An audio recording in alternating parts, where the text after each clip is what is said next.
lang nga magkayusa ta kitang tanan nga Pilipino para aron mabuhi ang atong mga anak, mabuhi ang atong mga pamilya, para wapo ang atong purpose na ko pamalakas sa pag-ani diri is to show support pagpasalamat to sa mga tanan nga anin diri, labi na sa mga kapitan, labi na sa mga How important po DDS, na ipakita natin ang ating support sa Vice President and to show up also here. speaker na kini akong amigo nga commissioner. It is about time that we show support, no? Especially I am one of those who voted for Sara Duterte for Vice President. Imagine, 32 million plus ang bumoto para kay Inday Sara Duterte, and i-impeach lang siya ng ganon-ganon with baseless na mga accusations.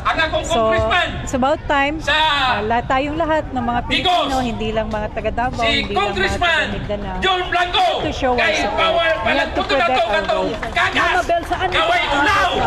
Dili na ito bagyo dili sa Davao! Tungod sa nagpapirma nga palagputong ng atong Vice Mas Presidente. maganda kung mas marami magpahiwati John kung Blanco! ano yung nararamdaman nila. Especially na bumoto ka kay Inday Sara Duterte. In fact, mas malaki pa ang boto ni Vice President Sara kaysa kay Pangulong Marcos. Kailangan talaga ipakita natin kung ano ang ating klase ng support para sa Vice President. Marcos alis dyan. Pero kanay lahat. It was last year, ma'am, na you were tama removed as a Minda chairperson under the Marcos administration. Does it also influence your support here in this event? Pero naman tayo Marcos alis Iligan talaga yung pagkatanggal sa akin as Secretary of Mindanao Development Authority kasi fixed term po yun. In fact, nakalagay yun sa Republic Act.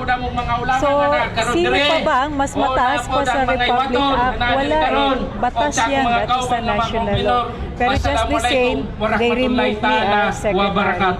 Ngayon naman, under fire ngayon si Vice Mabuhay ang atong mga sumbak sa mulo! It's about time that we show also our support to our Vice President. If you remember, mas malaki pa ang boto niya kaysa sa Pangulo ngayon.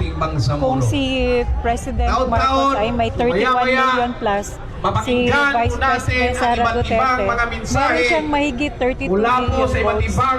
So, hindi maganda na isa walang bahala yung mandate na binigay ng 32 million plus na mga Pilipinos. Pakita po natin ang support natin kay Vice President Sara Duterte.